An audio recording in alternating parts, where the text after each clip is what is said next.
Sometimes you have to do that because the easy challenge is one you'll get lazy with. The big challenge gets you hungry. Oh, how the tables turn. That's a heavy topic, and we need to focus on that. If not for yourself, then do it for your children. Black book is in black. Black book. Men Talk, Black Book.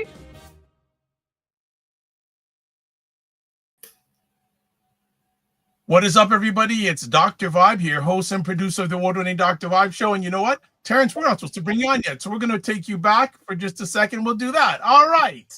We got it all right. It is Dr. Vibe, your host and producer of the award-winning Dr. Vibe Show, the home of Epic Conversations, and I'm the host of Epic Conversations, 2018 Innovation Award winner, 2020 Best Podcast News Award winner given out by the Canadian Ethnic Media Association. I also co-host and co-produce the only online show in the world for dads, fathers, and male caregivers. It's sponsored by BLKMEN Care. And being part of that movement, we've reached out directly and indirectly to over 400,000 dads, fathers, and male caregivers around the world. So as always, I'd like to see your blessed, highly favored, a magnet for miracles, solution for someone's problem. What is up, Kofi Sadat? Happy Sunday. Good to be here, man. Listen, I call it a happy Sunday rice and peas. That's exactly what I had. I came by my parents' house. I had some rice and peas for dinner, so I'm good. I'm happy about that. How are you doing, brother? I'm doing fine, man. I'm doing fine. We had a rain shower to cool off the nice weather. It was an interesting day today. It was warm, but it wasn't sunny. Yeah. I got all in my weather feelings. I'm like, oh, it's warm out here. I'm not gonna wear a jacket at all. Bro, weather feelings? Wet up, brother, wet up. But I'm enjoying the April showers in October. We'll take that. We'll take that. Hold on, weather feelings? Weather feelings, man. I thought, okay, cool. It's nice and warm. I don't need a jacket. I forgot where I live, and I always need a jacket. You know what I'm saying?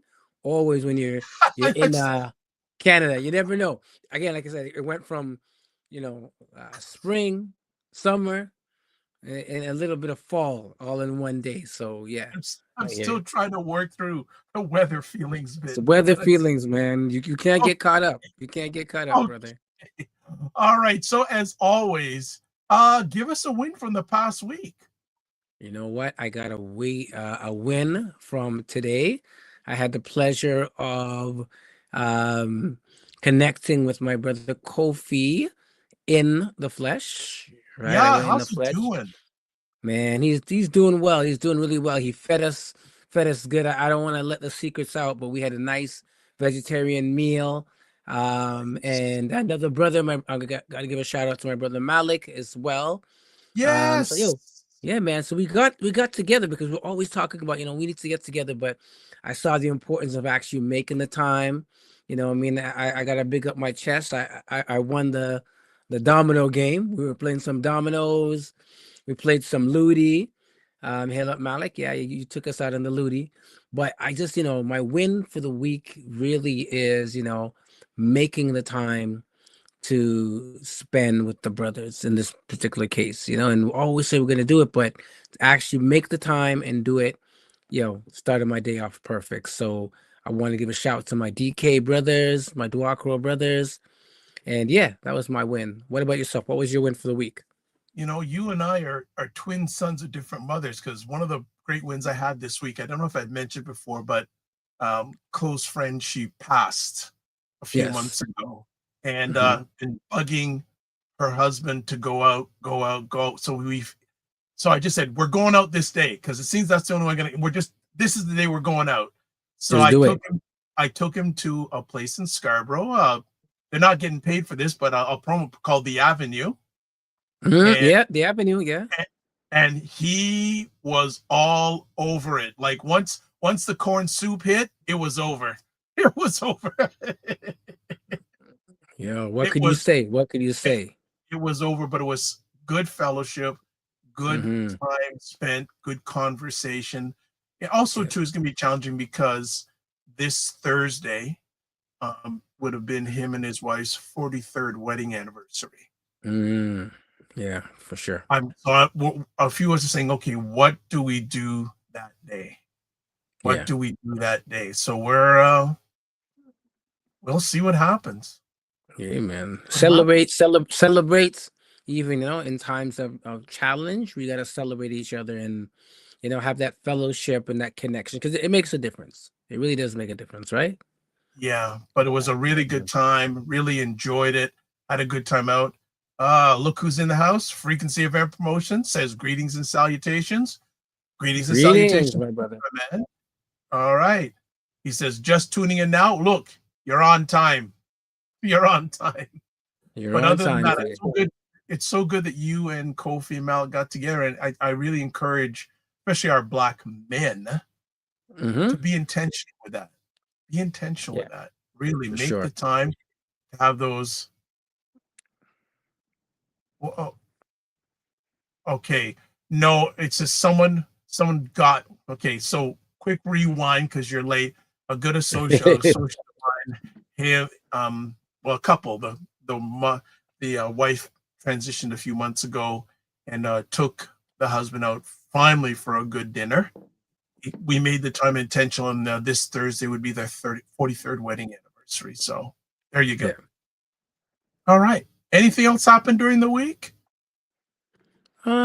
Just really kind of enjoyed. Actually, it's like it's been a weekend of games. We did a Comedylicious launch. Yes. And thank you for the sponsorship, and it was great to give Oh, some my tickets out. pleasure. Yeah, but we did the launch yesterday, and it really was just what was cool about it was like a game night plus a little laughter and of course grub, some food, right? Big up to Honey Guru who did the food. It was Yes. really nice, really nice. But yeah, it was just what there were families that were there are different people that were there, but just to see people play games, the personalities come out.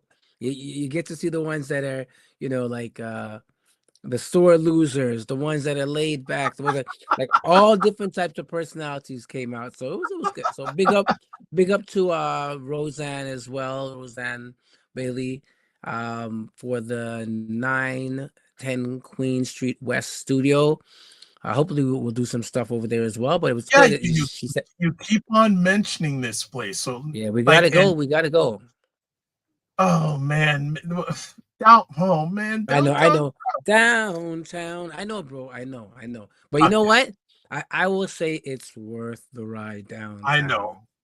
I know. I hear Yeah. you. I But I hear hear you. you. I I hear hear you. you. I hear you. I yeah, yeah, I'm gonna have to get out there. Yes, I hear you. I hear you. We'll walk with that. We'll We'll walk work with with that. we'll find a way of making that happen. So but I'm glad to see you saw brother Kofi because Yes. my only communication with him these days is digital because I know he's as you're saying doing the plantation thing, corporate plantation Yes. thing. There So you go. There you go. you got to do what you got to do. All right, we're gonna take a quick little break, come back with some housework, and then we have another new friend that's gonna check us out, and we're gonna check them out. But first things first, we'll be back quick. Here we go. Check out The Morning Vibe on Mondays and Fridays at 9 a.m. Eastern on the Dr. Vibe Show YouTube channel with Dr. Vibe and Ryan Knight, where they discuss important subjects between themselves or have conversations with people who you need to know about. All right, check it out. Monday and Friday mornings, 9 a.m. All right, Love it. let's do Love some stuff. it. There we go. So, welcome to Black Men Can Talk, a show where Black men come together to have real, unfiltered conversations about life, culture, and community. Subscribe to the Dr. Vibe Show and hit the notification button. Please like the Dr. Vibe Show on Facebook, LinkedIn, Instagram, TikTok, Blue Sky, and Substack. And if you want to advertise your business, product, or service on any of the platforms, email me at dr.vibe at the drvibeshow.com. And also, if you have a question or take, go on your whatever digital device to callme.rode.com, put in the code FSPL8L. You'll get to another screen, put in your name, make sure the echo cancellation is turned on, and then to join conversation. And we'd like to have you in. But we have a new friend today, so I'm going to let Paul introduce. Go ahead. Welcome, my brother. If we can pull you up. But we'll Okay, do an we'll pull him introduction up. first. Here we go.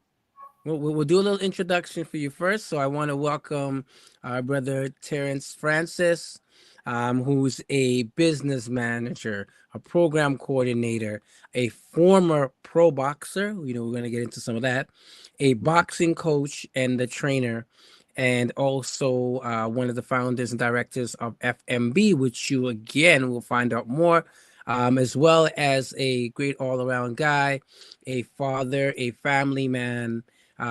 Welcome to Black Men Can Talk, my brother Terrence. All right. Thank you, Paul. It's great being here. And Dr. Vibe, love what you guys are doing. Sounds very, positive, and definitely try and keep in and gain a little bit more from your Sunday evening shows here. Great. I'm going to ask a quick little favor. Is there any way you can move your camera down? Or is it stationary? It is on top of. I can move it down. Let me see if maybe you know what? If it's too much, don't go there. Yeah. Okay, let's leave be. I should have asked before we went live. My bad. So next time you come on, because I'm saying you're going to be back. Mm-hmm. We'll be back. So, all right. So definitely. So, Paul, do you want to open it up or me? For sure. I can open it up a little bit, kind of something light that I want to find out, because I love boxing as well. So I do want to hear a little bit about, your start in boxing. But before we go there, I gotta give you the trilogy. You gotta let me know which one is your favorite, right? And this is my in terms of middleweight, light heavyweight. Who was your favorite? Sugar Ray Leonard, Marvin Hagler, or Thomas Hearns? Wow. you got the three. You got the three. I got the three. Well, that's a good question. When I fought as a boxer, maybe you can't really see from my sitting position, but I initially started as a welterweight, then a super middleweight. But I was given the nickname the Hitman by my club mates. I fought out of the Cabbagetown Boxing Club. Right. And because of, I was about to say, 6'1", 100, about 150 pounds, and tall and slim, and kind of fought in a similar way. Right. And he was my favorite of the three. Sugar Ray Leonard, you can't really argue it. Not that I didn't like Sugar Ray Leonard, but you picked three of the best boxers in that weight class at really any time. That were competing against each other, and as you probably know, they all fought each other. Yes. So Sugar Ray Leonard was an awesome, one of the best ever, and it's someone actually I had the pleasure of meeting and getting to know a little bit, not too much. Nice. I did my fighting out of the Cabbagetown Boxing Club, and he managed a stablemate of mine, Sean O'Sullivan. Yes. I remember that. Yeah. Won a silver medal at the Olympics and went on and was trained and managed by Sugar Ray. So he came into Toronto a few times, and I got to meet him. But even with both of those, I have to, when I look back at it, the best of all three was Marvin Hagler. There you go. That's right in the middle. Yeah, man, he is when it comes to boxing, a boxer's boxer, tough, talented, all the necessary things. And he had that one loss to Leonard, which again, a lot of people, that's kind of debatable if he did lose or not, but it was an epic era between all three of them. So beautiful. I can pick anyone, but all three of them I love. Of all three, my favorite though was the Hitman, just because of his style, and he went on to, I think it's 5 world championships he won. Yes. Great boxer as well, but you can't really find three greater boxers at the same time competing in that mix. And even when you throw in a Roberto Duran, although I was going to say Duran, yep. Yeah. But some great so, fighters in that era. So how about yourself? How did you get into fighting? in boxing? You know, it's funny. I was born in and grew up as a kid in Jamaica. My father was one of the biggest Cassius Clay fans, Oh, and he would talk about boxing nonstop. You know, day in, day out. Anytime they have a little activity, he would have a joke that he would always tell, because they used to listen to these boxing matches, and we're going back now to Sonny Liston, Cassius Clay, back in the early days when they listened to it back home on the radio. And you know, there's one of the events that he was listening to, and he said the commentator described it in a visual sense, although they were only hearing the audio. He was describing it, you know, oh, look at him go, and you know, left to right, and he just loved just repeating and talking about that fight. But he was continually talking about boxing, and that's where my love for the sport came from. I emigrated to Canada. My father was still living in Jamaica, but there was some part of it that just resonated with me. And at one point, I came to the point as a young man, I was about 16. I wanted to do something from an active standpoint, and I came down to two conclusions. I could either get into like the armed forces to training and learn some things. And then at one point I decided, well, you know, I'd like to also, I like boxing. I picked up the phone, called the Cabbagetown Boxing Club, and they said, come on down. And I went down there, and that was it. That ended up being the choice I made. And that's how I got into boxing. As a long, you know, scrawny kid. I lived at the time up in Jane and Finch, up on famous Driftwood Avenue. All right. And on the bus and go down to Cabbagetown and train, and it just became a routine from there. And I you know, I haven't regretted it to this point, and it's still a relevant or key part of my life actually at this point. Nice. So, brother, Dr. Vibe, I allow you to have a question if you like. If not, I can still go. It's up to you. Thank you for your permission. I appreciate There you that. There you go. Let me ask, what are some of the things that you took, positive things you took from boxing that are still part of your life today? Okay. There's a lot.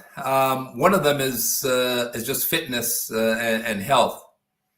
So as part of FMB is functional mind and body, the acronym for our organization. What we do, we use the sport of boxing. Well, first of all, just myself personally, that's the only way I find that I can really stay fit or to really get exercise. I enjoy that type of exercise.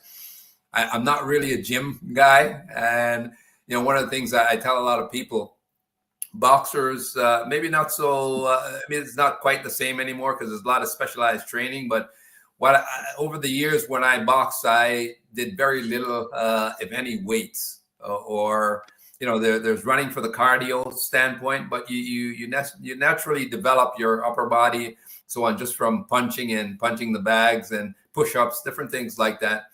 But I was never a gym guy, so even to this day, I have a hard time when I go to the gym to really getting a good workout. I end up spending half the time on the treadmill and at least get some running and working the cardio.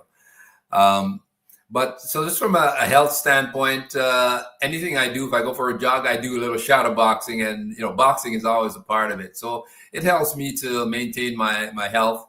And as you would, as you guys know, it's a core part of our business. We've actually taken the positive aspects of it and using the sport to work with, you know, at-risk youth, and youth in general. We do that, and other underserved communities as well, people with disabilities and so on, because it's always an intriguing aspect for someone to learn a little bit about boxing. And in addition to the exercise, there's some fundamental things as well, where it's taught me like discipline, respect, determination, and all of those are core components to a young person really growing up. Mm-hmm. And they remain with me. They're part of my core. They weren't necessarily brought on by boxing. I would say, those were instilled in me more from and more quite appropriately. We're talking about Black men, but I mentioned my father earlier. My father is a man that I was to this point in my life. I'm grateful to have been his son, but he's implanted a lot of things in me, which still remains. Right. And I can look at that in fun area. Nice. If I have your permission, I want to go a little bit further on some of the stuff you just shared. Can you share with our audience, Black men of any age, especially those who partake in sports? Yeah. How important, what lessons you can learn being in the arena of sports that apply to your everyday life? Well, it is one area which many Black men have been able to excel in and maximize some of their potential. Just from based on their background or where they're coming from, sports has offered a good opportunity for that. And I look at people like Muhammad Ali, who I wasn't a big fan of when I was a kid, really growing up. But it's someone I look back at now and look at the legacy, and as I also learn and see more of what he did. With the power which he gained, how he used that to help so many people all around the world and the cause of our Black community. So that's something again from a boxing and a sports standpoint. Black men, we have men like Kareem Abdul-Jabbar, who you respect. People like Jim Brown, who've done similar type things. So sports offers that as an avenue, and obviously not. There are a lot of other areas as well when it comes to people with different levels of education and knowledge and power. Obviously, people like our Malcolm and Martin Luther, all of those individuals there. But sports in general, when I see a person who accomplishes a lot in the sport and then uses it to help our community, I have a lot of admiration and respect for that. Nice. Back to you, Paul. Oh, for sure. So definitely, I love the work that you're doing. And I just want you to share a little bit about the work that you're doing with seniors. Because when we think about boxing, we're thinking, is seniors going to get out there and do their thing? But really talk about the work with seniors and dementia that you've been doing. Yeah, well, we love that. We love all the areas. It's one thing, I was talking about the program. This evening before I came on, we typically Sunday evenings we have a family meeting, but I run the business with both my daughters. So I have two adult daughters, and they both come from that wellness background as well. One's a kinesiologist and a cardiovascular technologist, and has done some work with and some training in neurosciences as well. And the other is in psychology and works with as a degree in disability studies. So that was the impetus that helped us kind of come together and pull all the resources. I just lost my train of thought there. Just repeat. So just let us know about the program. Overall, our program, the senior program, we work first of all with 3 different groups. So seniors, kids, and then those with disabilities. The senior program is a unique program. It's the only one we know of that leverages the sport of boxing in general. There's actually another program that I know of which focuses on Parkinson's disease, where they use boxing to help to mitigate or combat that disease. But we're using it to combat the onset of dementia. And the important thing is we work with it on a preventative structure. A lot of people do the program or have programs out there where they're trying to address dementia from a post-dementia diagnosis standpoint. And Right. what we've been taught over the year, prevention is better than cure. So we've developed our program to work really through four areas, which is physical activity. They're shown that really helps in your combating of that and any disease. So that's the beauty of this. It applies to everything. We do have some focus on dementia, but physical activity, cognitive activity, hence our FMB, mind and body, functional mind and body. So we incorporate brain activity, brain exercises through a process known as cognitive stimulation therapy. And all that really is verbal questions we engage our group with from 5 areas of the brain, where they talk about memory, critical thinking, computation, language, and visual spatial orientation. And it's been proven that even if you're strong in one area, someone who's great with numbers or great language, you're still susceptible, very much susceptible to dementia. But when you have a well-rounded brain where you're learning different things, your balance, it sets you up to be in a strong position. And we can't ever say anyone is not susceptible to it. We're still always susceptible. But the boxing program, the novelty it brings when we go into retirement homes, work with day programs, senior day programs, and so on. And your program is quite relevant as well, because you're dealing with Black men.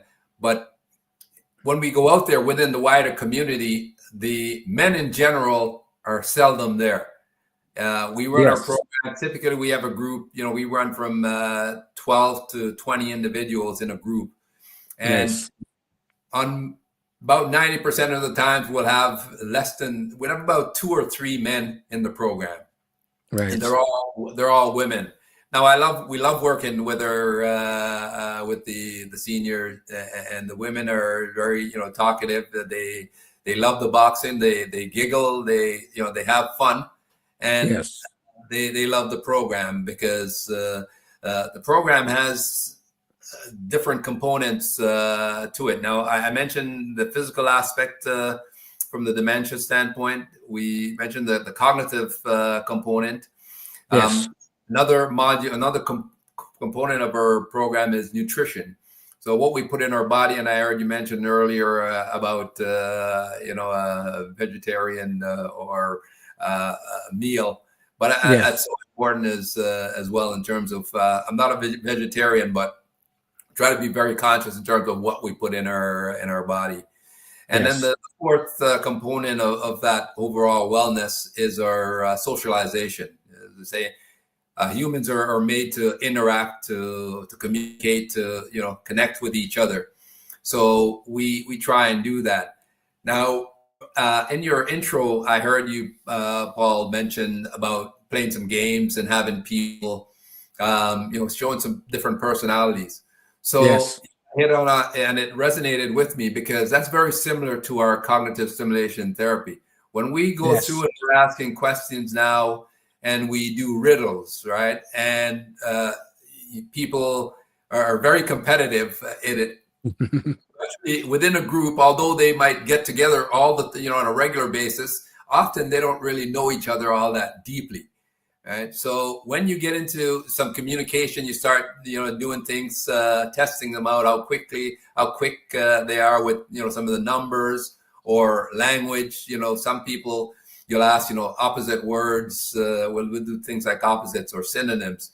And again, sometimes the most interesting answers come from the people who you get the impression that maybe most unlikely. And sometimes we work enough with the groups where you see that.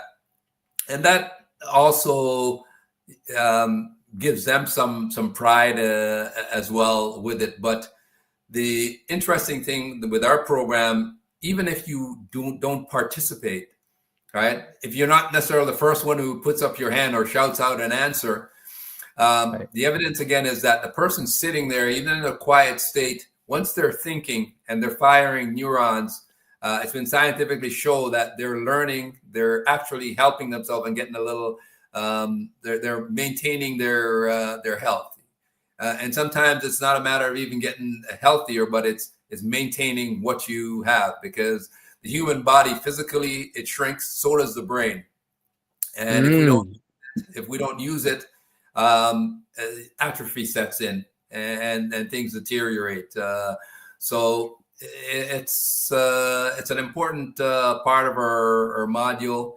Now, we're currently, over the last 6 months or so, or 5 months, we've been working with a grant program which focuses all of our attention, or most of our attention. We still have some programs that we need to maintain, but it focuses our attention on the Black community.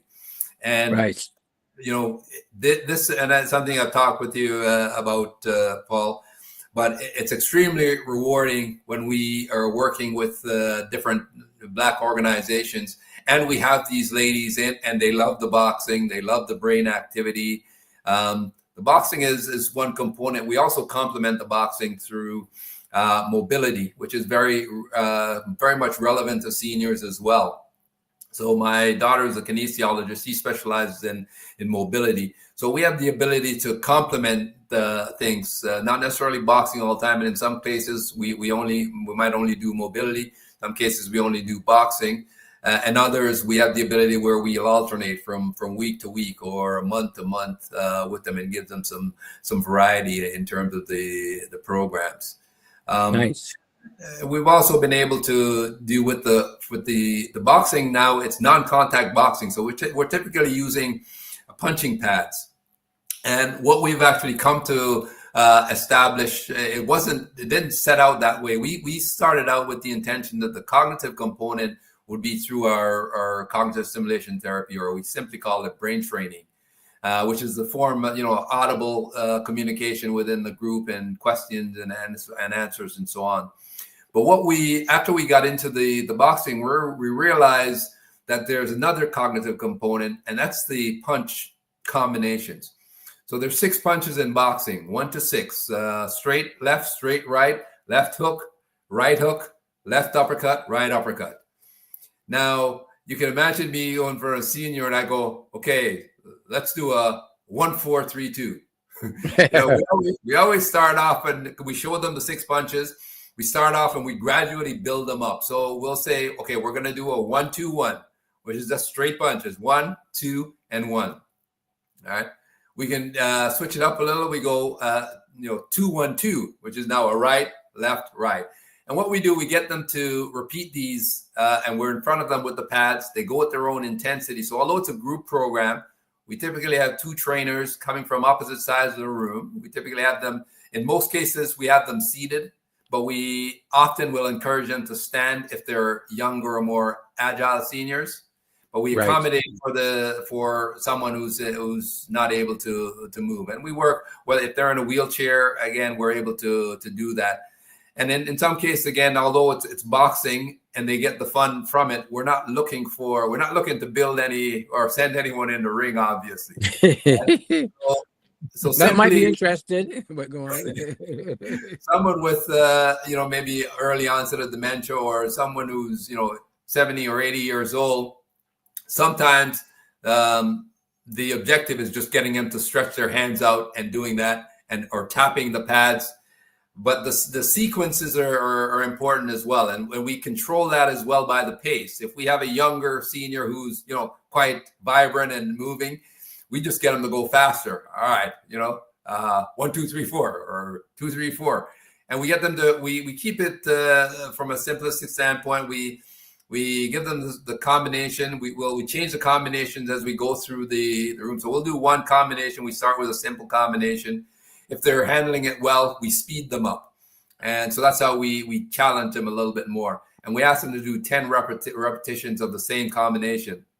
So they have to now follow that sequence. And sometimes their mind is telling them, their body is trying to do one thing while their mind is doing and they quickly realize that, wow, this is something, fascinating, because they'll try to punch and they realize, no, it's wrong hand, and they punch with the other hand.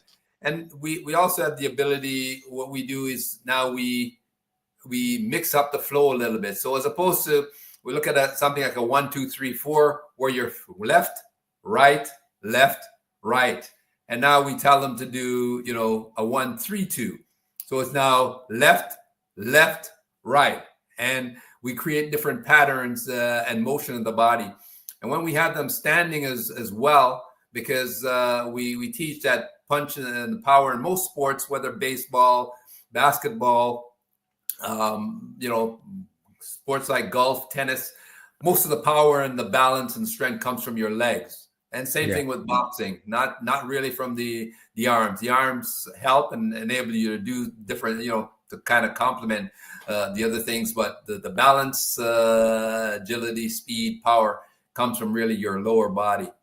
So we emphasize that and show them that. So when we get them up again, when they have to punch these different combinations, which we systematically put in place and challenge them, then their balance comes into play.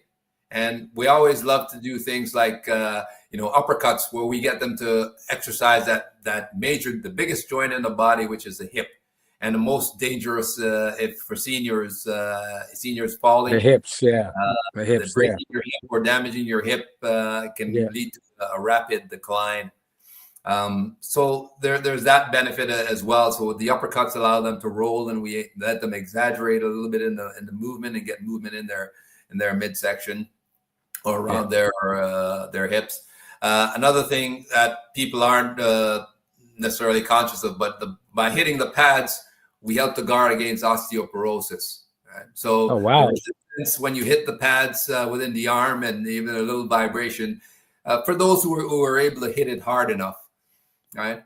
So there's a lot of different benefits there that comes from it. It's something which, again, 99% of them seniors that we put through this program, I've never put on a boxing glove or know nothing about boxing before. The first thing they want are some pictures, and even their retirement homes, they want to send that back home to the kids, kids and grandkids. So adding to, as you mentioned, grandkids, not to cut you, as you mentioned grandkids, I think one of the important things I heard you mention in this, and I want to kind of get you to explore a little bit more, is you were saying that your daughters are part of the business. So what role or how important is it to have family as part of the business for you? And your daughter, and again, we don't want to stereotype, but a lot of times we're thinking boxing and men. We don't really think about women as much as men. So how did that come about, and what is that relationship like working with your daughters in this business? Yeah, well, it's been it's been a pleasure. I love working with my daughters. We've always had a strong relationship, throughout their lives. We've it's something, this mutual respect, and I try and always treat my kids as adults or as individuals, and try to give them a say or an opportunity. But the ability as well, and as Black adults, business is something which I have always encouraged them to. It's not my first business. I've done another business before, primarily when the kids were babies, myself and my wife. But I come from a background in electrical. I'm an electrical engineering technologist, and get into some of the stuff like automation, industrial automation, and robotics. did some of that business at one point down in Jamaica, where I transplanted and returned back home and did some stuff there.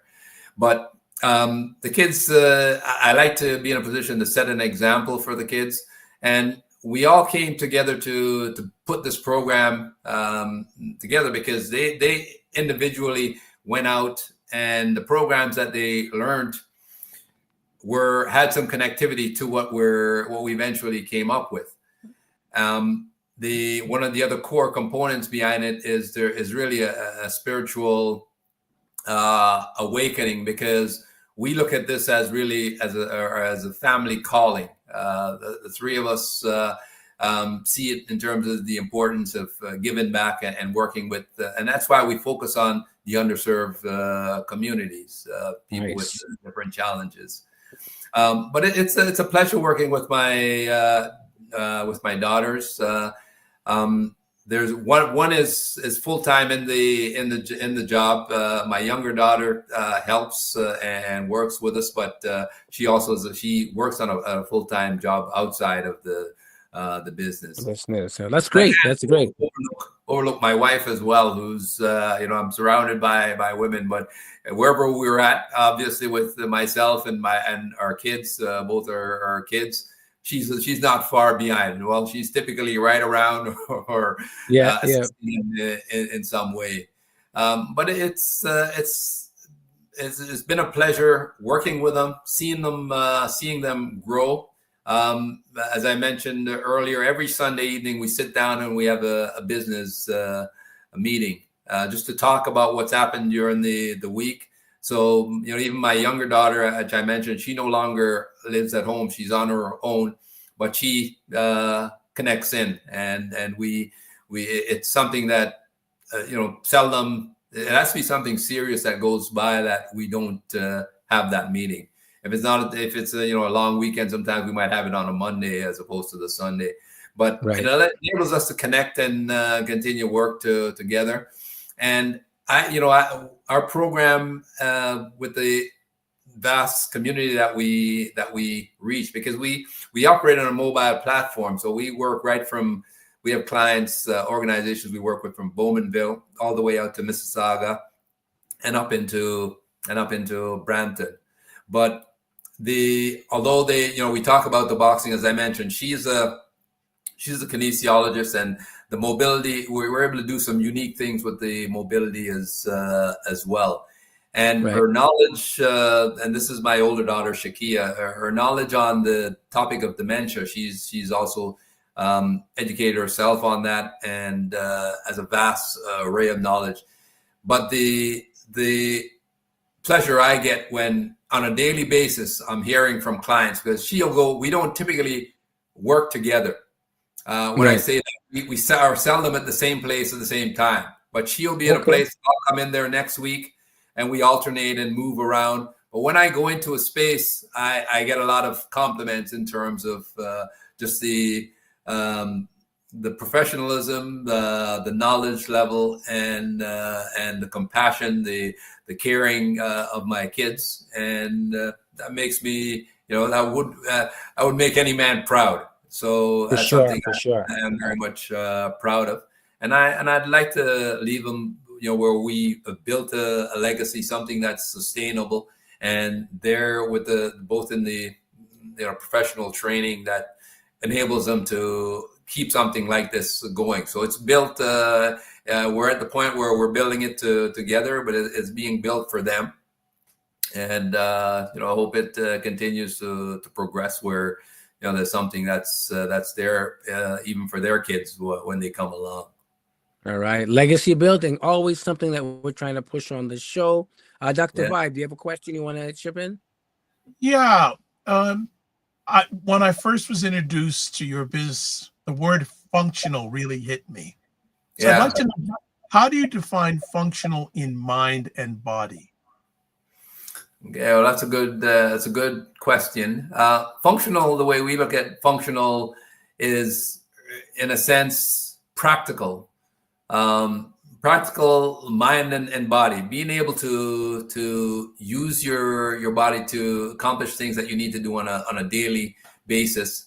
and likewise with the mind as well. When we started out, we kind of used a phrase which is maintain independence as you age.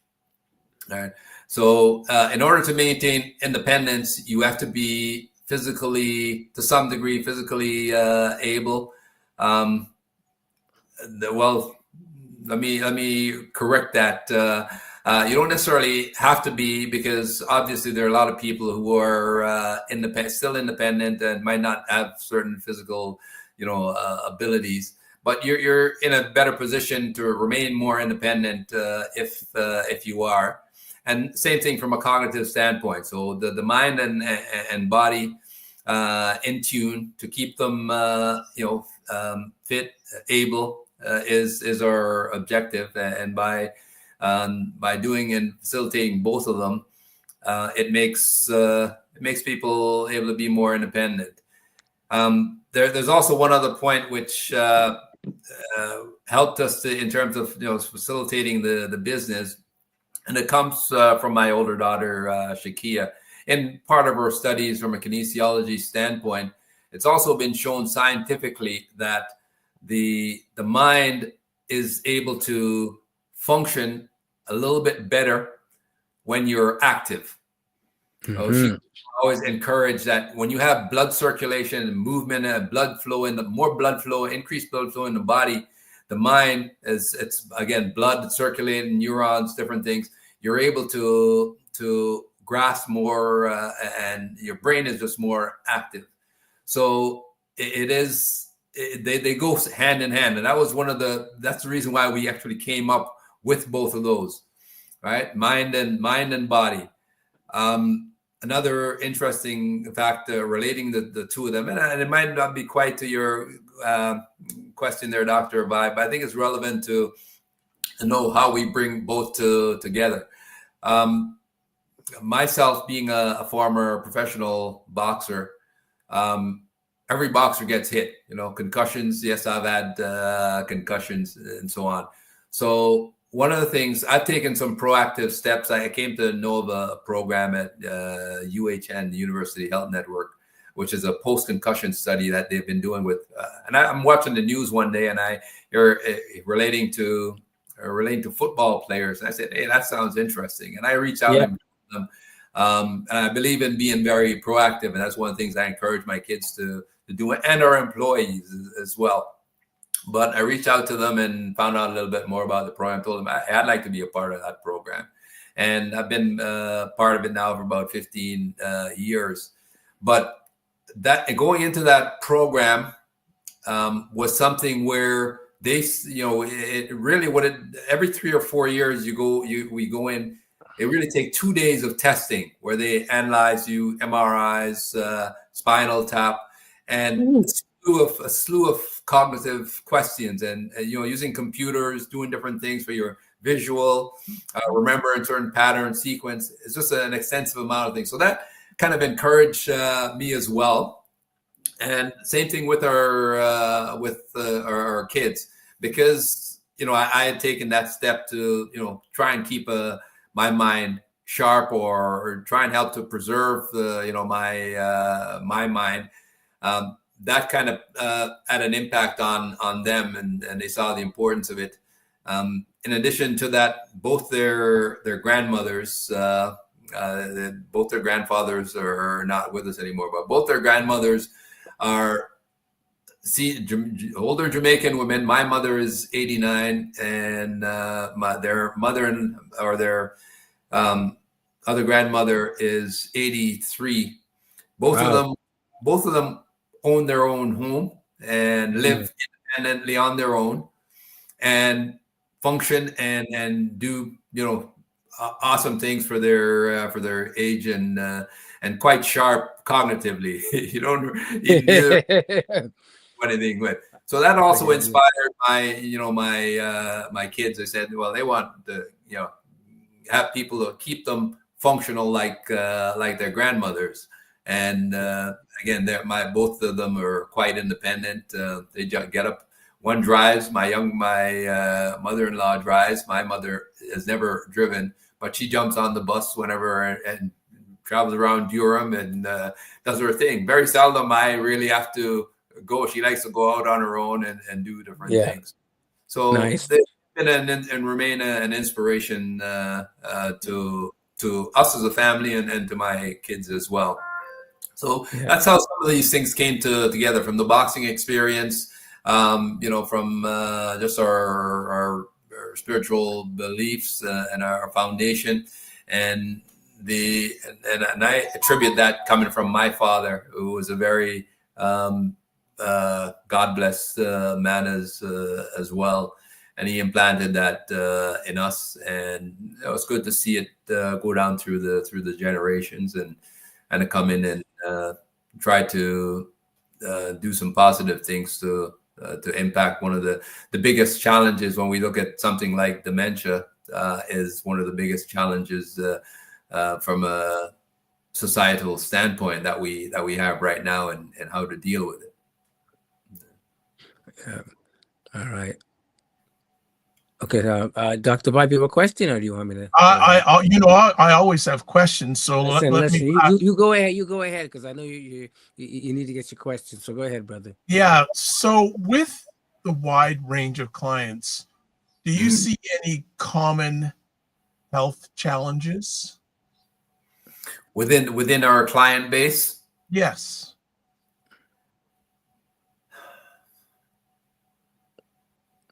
Or is it diverse? I'd like to speak to or answer it in respect to our Black community. Yes, go ahead. Yes, right, relevant. What we've been trying, what we've seen, and what we try to encourage. This is known to the general community, not only the Black community, but in general. The older Black community, or Black community in general, don't really trust the medical establishment, right? Yes. And because of that, we see that there's a lot of information, relatively simple information that they don't know. It's more so within our Black community, but it's not the Caucasian community isn't all that much different. There's a lot of simple things about dementia that and illnesses in general that a lot of people don't know.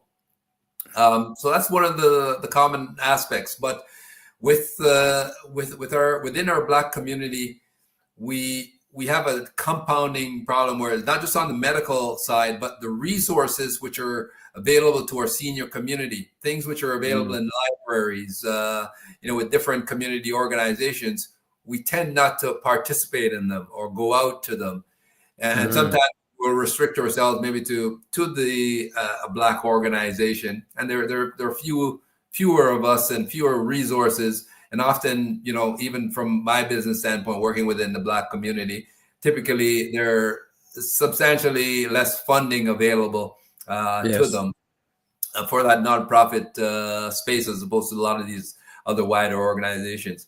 But we encourage, one of the things, anywhere we go, we try and encourage our Black seniors to one of the things is one of the programs we do in the Dementia Resilience calling, we term it building your support circle. And one of that is to come together in small groups, because often, and understandable, they might be intimidated, a Black person going into a program they're running at the community library or other things, because they might feel, well, they're going to be the only Black person there, and people don't understand, or the foods are different. So again, in our programs, we try and adjust everything to relate to the respective foods of the Caribbeans or the continent of Africa.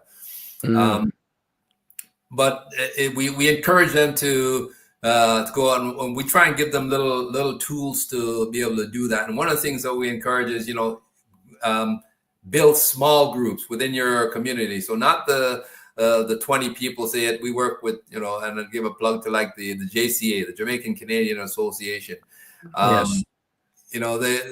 Sometimes you have a large group there, but sometimes you have 4 or 5 people who are in one common area. Just say they live in Etobicoke, in maybe a same complex.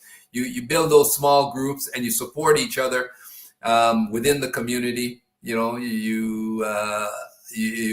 as I say, it takes a village sometimes to build that support infrastructure. Right. It's not firm, but you get the picture anyways.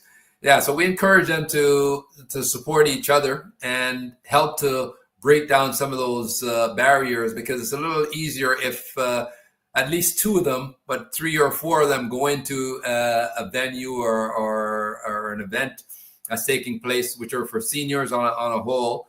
But because you have your, you can say your compadres, your buddies there with you, it makes it a little bit easier that, you're comfortable. You're a little more comfortable, as opposed to Yeah, it makes sense. left out of the discussion, the information sharing, the resources which are there. For sure. So I want to get kind of like maybe around it to the young people. So I've had the pleasure of you coming in and working with some young Black boys in our Rites of Passage group. But in terms of working with the young people, and I know one of the things, so I'll speak as a parent and a community member. Sometimes the concern when people think about boxing, they think about violence, they think about aggression. So what positive things can young people get by being in a program such as yours? Yeah. Well, one of the things is we don't put them competitive against each other. So what we try to do is take the best of the sport. And again, even I don't promote boxing even on a general competitive level. I'll watch the sport, but if I had a child, I wouldn't put them in that sport, just based from my experience and what we now know about the sport. And not only that sport, same thing with football, hockey, some of these contact sports. But I lost my train of thought there again. Positive aspects. Positive aspects, yeah. And that's one of the areas as a boxer, I pride myself in that, in working with the young community, because I find a lot of what I typically try to do is find analogies, using the sport of boxing to find analogies to life. So, and we have a program that we've designed called the Corner Project, right? And the aim of it is, we kind of use the phrase knowing when to retrieve to and when to avoid corners. And we use the analogy of boxing. Within the fight, you want to stay out of a corner. And we try and keep with that mentality, working with young men and young women as well, is to keep them out of getting trapped in corners. Right? So from the boxing standpoint, and we try and relate that to life, and we incorporate those in some of those cognitive training sessions. And then the cognitive session gives us a wide array of things that we can do. I mentioned earlier those 5 components of brain training, but we use it to deliver information like this to young men. And when we did, for instance, with your program there, Paul, we covered topics, we use those discussion periods to talk about discipline or self-esteem. And we do that with various programs across the city. We go as far as using the program to teach physics. So we talk about acceleration, gravity, force, torque, and when you throw in a hook and relate to it, and hoping at again, these kids from seeing some of it and relating to it a little bit differently, they get a little better grasp on some of the topics. But the analogy to boxing from within our Corner Project program that we run, what we do, we go through, we teach them the boxing, but we then come and we talk about some of the aspects like we relate boxing and a boxer coming into the ring, and feeling the surface of the ring. So the boxer is assessing his situation. Tension on the rope. So you see a boxer, you see it in wrestling and boxing, a boxer will lean back on the rope just to see if it's a loose rope or if he falls through, if the ropes are tense. And a ring can be, foamy, thick, slow, a slow ring, which gives an advantage to a more plotter or puncher as opposed to a boxer. And then you have fast rings which are, the foam is like the stuff in the gym floors, the Good Life or one of these places where it's very fast, right? Yeah. So we use, that's an example where we teach the sport of boxing, but we relate it to life and say, wherever you are, to our young youth, you have to assess your situation, and you want to try and do that as soon as possible. And again, even in from a boxing standpoint, what a boxer needs to know is how strong is his opponent, what are the strengths of his opponent. So you might need to get into a clinch as a boxer with your opponent to see if he's got Mike Tyson type strength, if he tosses you around or not, or if you can toss him around. So you establish different things, and I think it's very important for our young generation to try and think in that way, and test their surroundings in a positive way. And you'll, no matter what you do, you'll always have some or a few that kind of go off stray. But for the most part, it works fairly well. Within the Corner Project, we have 10 of those topics where we relate boxing to life, essentially analogy to life. The other aspect, which is very important as well, it's been shown and used right across, I'll probably say on a global basis, where you take at-risk youth, some of that aggression. One of the best ways to curtail that aggression is by getting them with that discipline, control, and also very important, being able to give positive affirmations to a youth. And we work with various community organizations, and sometimes from time to time we'll have sometimes where it's a poor turnout, and we have 3 or 4 or 2. We've had one where it's one child that comes out, and we're able to pour into that child, give them a lot of one-on-one. It's really a personalized training session, and not nothing, but it's very important to a child when you're able to say, "Oh, great job," or "You're awesome," and they're able to absorb that. So we get the opportunity to do that on a essentially a daily basis, and sometimes to all 3 of our cross section of clients, the seniors, the kids and youth. More relevant, I think, to kids and youth, and so then to seniors, but also to those with disabilities. And when I say disabilities, strong focus is really within the autism spectrum, is what we focus on. Yeah, but there's so many positive aspects of the sport. There are a few negative, but we find just by keeping away from the combative component of it, we teach all the other aspects, speed, agility, quickness, a lot of different routines that we can that we do. We get them tired, which some of the youth programs, the parents who come in with them really love that of it. And again, even the parents are all the mothers, but they love the program, and I can only assume that the kids typically sleep better, just from being a little tired and worked out. Nice. There's a lot of positive aspects to it.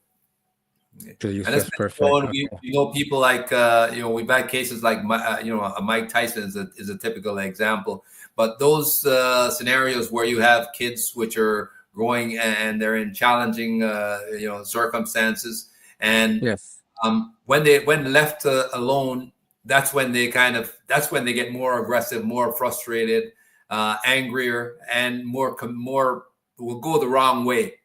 When from what I've seen, even in my personal experience, I lived up in Jane and Finch, and I went down to, I knew a lot of people from the boxing club who lived in Regent Park, those communities, but it actually did the total opposite. The boxing enabled to give kids a level of confidence, and obviously this one is more what we are competitive boxing, but and that still has some benefits, because I was able to travel around the world, different places, to even just travel in Canada, right? Mm-hmm. A lot of people are and a lot of kids are not here. Well, when they first put me in a plane and sent me to Sault Ste. Marie or something for a tournament or a boxing match, and Mm-hmm. I have been able to go out in the West Coast. With Sean O'Sullivan, we had Willie DeWitt, which was was a heavyweight at the time, who won, I think, a gold medal at the Olympics. But I've been to training camps out in Calgary, in the plains of Calgary, and as a professional, I've traveled I fought in Italy. As an amateur, I went to Ireland and made tours with people like Lennox Lewis, is someone which I knew, and we fought at the same time as an amateur. So the exposure and the people that you get from that as well, and the confidence that it builds. I've never been, and I would say most fighters I know have never been in a fight outside of the ring. You will always, there's always exceptions, right? But it's not not what most people would come to think, that, well, if you teach somebody how to fight, the first thing they're going to do is go out and fight.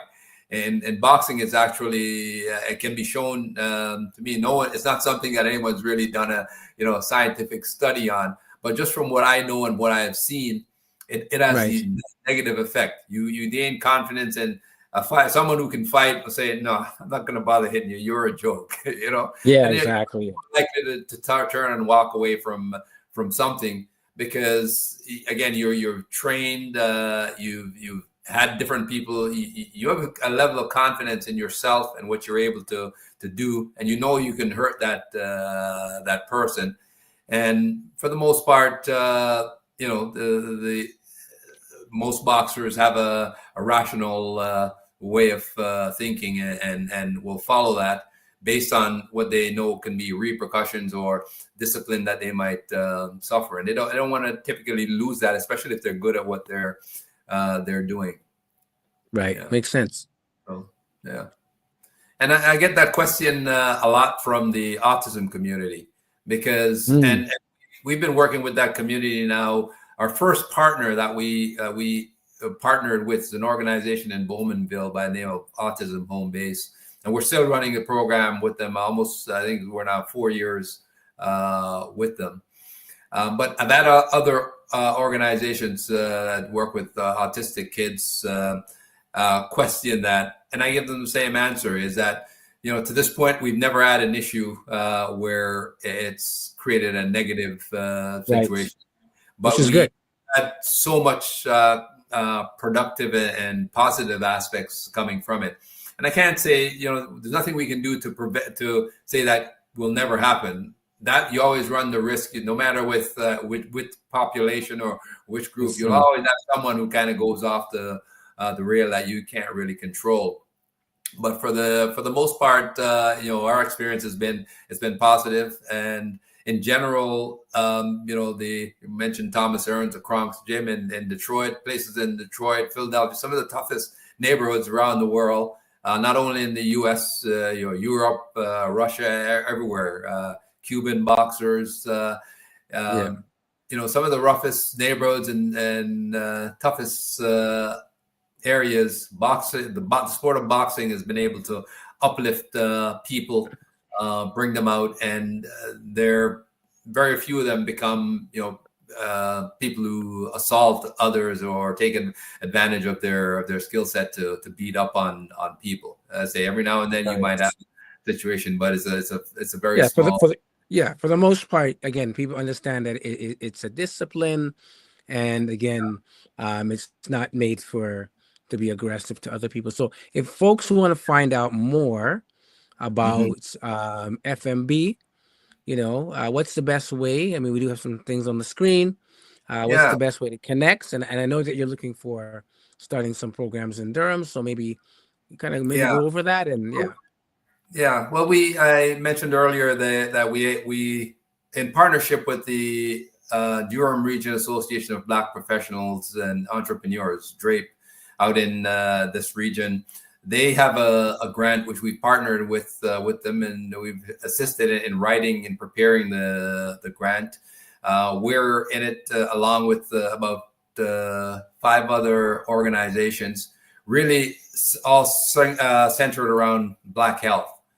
And right now we have funds allocated to us. We're looking for other organizations that we can bring this program to, whether it has two components, really, youth and then the senior program. And within the senior department, there are two segments. Both we have weekly programs that we're able to run, and we typically do them for a 3-month period. So we want to keep it where we want to build some sustainability, not just a one and done with it, but we want them to come back week after week after week, and we impart into them. And then we also, within the seniors, we have a dementia resilience, a preventative approach, which has 4 segments to it, where we look at all those different areas of dementia and different things that can impact it, and give a lot of general information, like how the loss of your hearing increases your risk of obtaining dementia, and some of the other common illnesses like diabetes and things like with your blood pressure, and all of those things which negatively affect the Black community are all precursors to or all increases your risk of getting dementia. Hence why we're at a higher we're disproportionately represented in the dementia community because of that. So if someone, we're looking for organizations, we primarily work on a B2B, a business to business level. So we often work with organizations.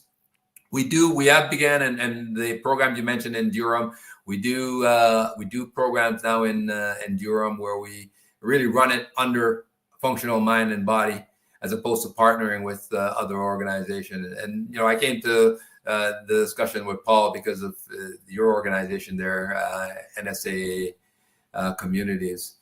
Right. But we're looking for organizations that we can partner with. We're able to supply the program or facilitate the program at no cost to the organization, and we're able to do that on a weekly basis.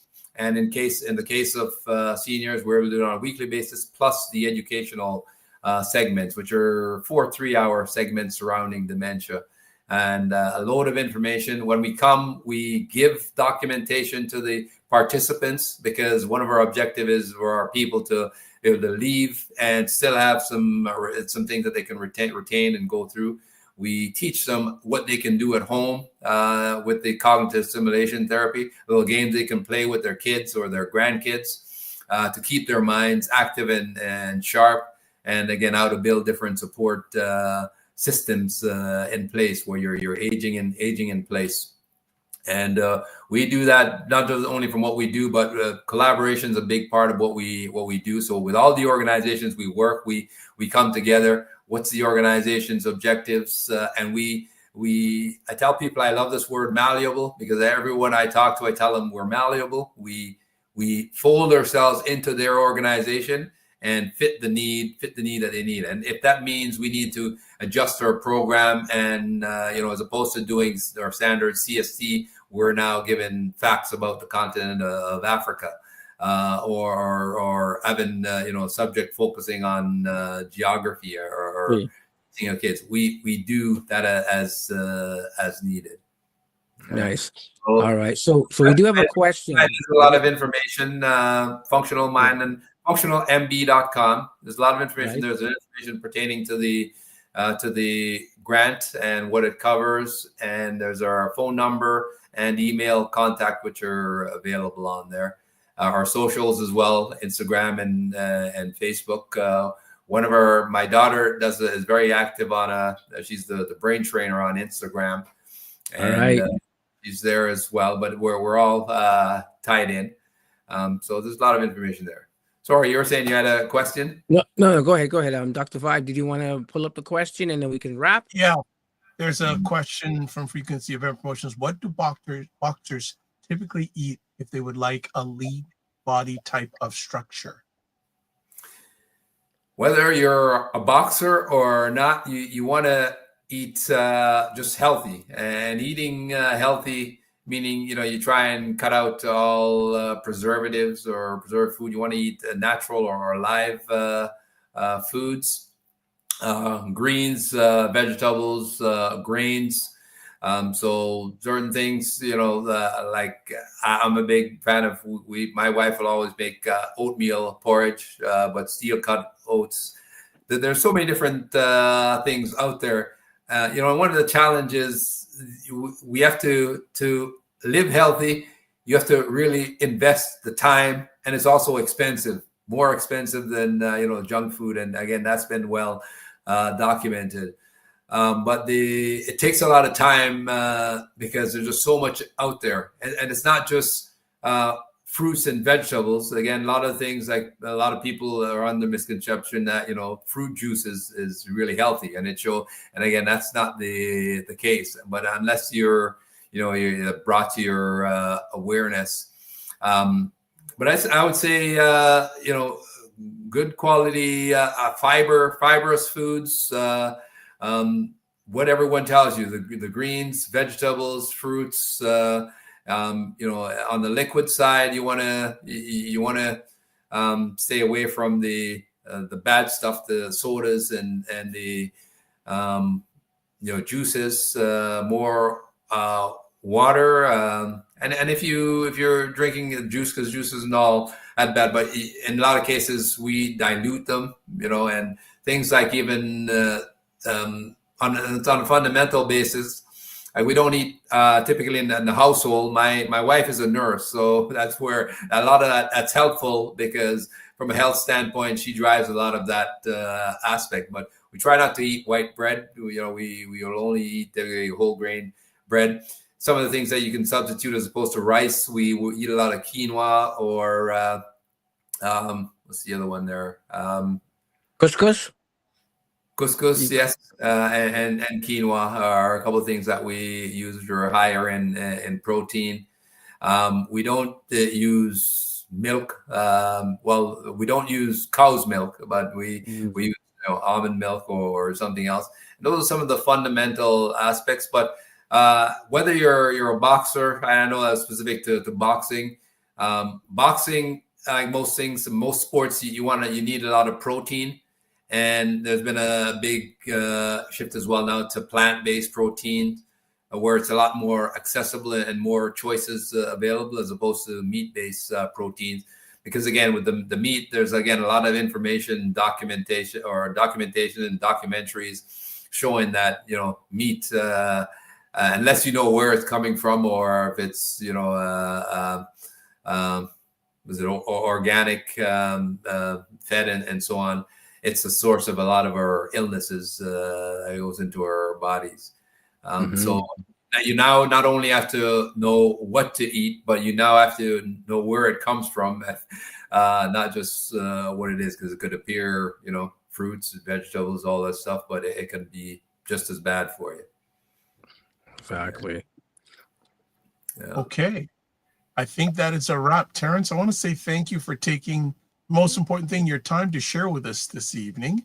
It's appreciating it and enjoying some of your journey, some of your family's journey, and some of your manhood journey with us tonight. Really, really great and informative. And thank you, it's been a pleasure.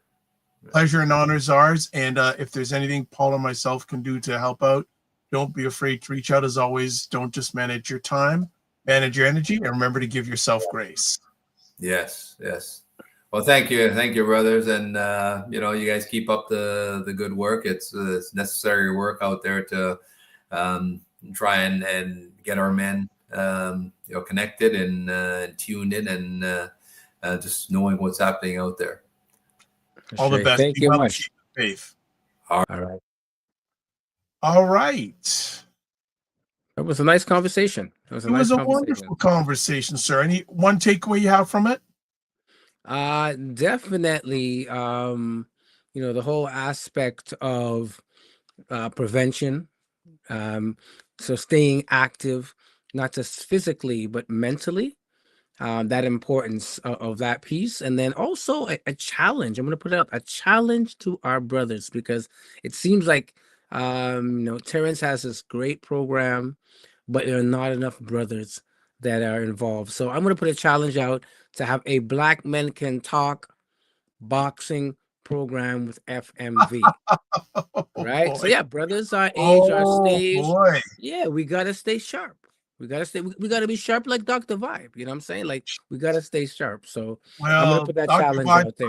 some people would think Dr. Vibe's a little overage, but as I always put it out there, I visit my doctor every month. It's not because I have any illnesses, but you know what?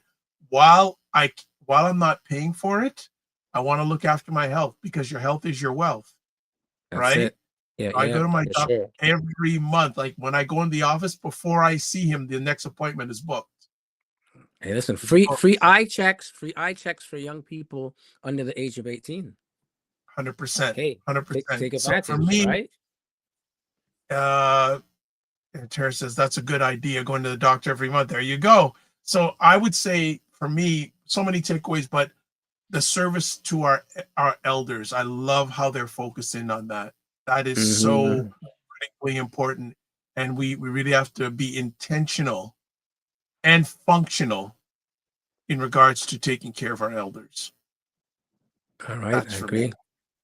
All right. So before we call it, if you want to get a hold of Kofi Sadat, there he is. There's his email address. There's his Instagram. The great Maroon.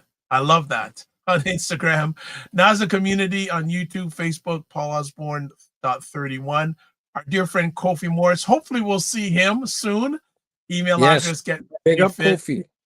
Yeah, getwillstayfit@gmail.com, Instagram @Kofi Coach _ and Cosmic Wellness Group, and also Facebook Kofi Coach. For me, making it really easy. If you want to get a hold of me, there it is, toplink.cc/ the Dr. Vibe Show. Make it nice and easy for you to do. As always, subscribe to the Dr. Vibe Show if you can on the YouTube channel, and subscribe and hit the notification button. You can also follow me on Facebook, LinkedIn, Instagram, TikTok, Blue Sky, and Substack. Also, if you want to advertise your business, product, or service on this platform or any other platforms we're involved in, email me, dr.vibe@drbibeshow.com. And finally, as we scroll across here, you can watch replays of this epic conversation on the Dr. Vibe Show on Facebook, LinkedIn, also the Dr. Vibe Show website. And I know that you can also watch on Paul Osbourne's. I got to change that, but I know you can watch on his Facebook, and you can also watch on the NASA Community.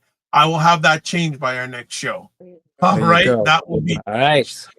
All right. So as always, we say live your life as a dream. If you can dream it, you can make it. Sometimes you have to get smaller to get stronger. Block assumptions, aim bigger, aim better, aim higher, aim wider. Love, faith, and respect. And don't just manage your time, manage your energy. And remember to give yourself grace. And if you're not making money, make history. Try to do both and always make it better. God bless. Peace to all. Keep the faith and walk good.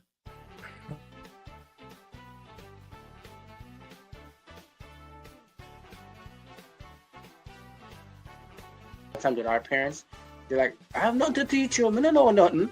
And they know My so dad's at that point now. It says, That's my point. But I'm saying, no, Dad, you got lots more to give. You know how cold it is when these two brothers in their yard. You know that. You know that. You don't know that, bro. You know No that. joke. That's I know we all have these things, but you know what? My go-to is this thing. Wow. black book. It's in his black. Black Black book. Men Talk, Black Book.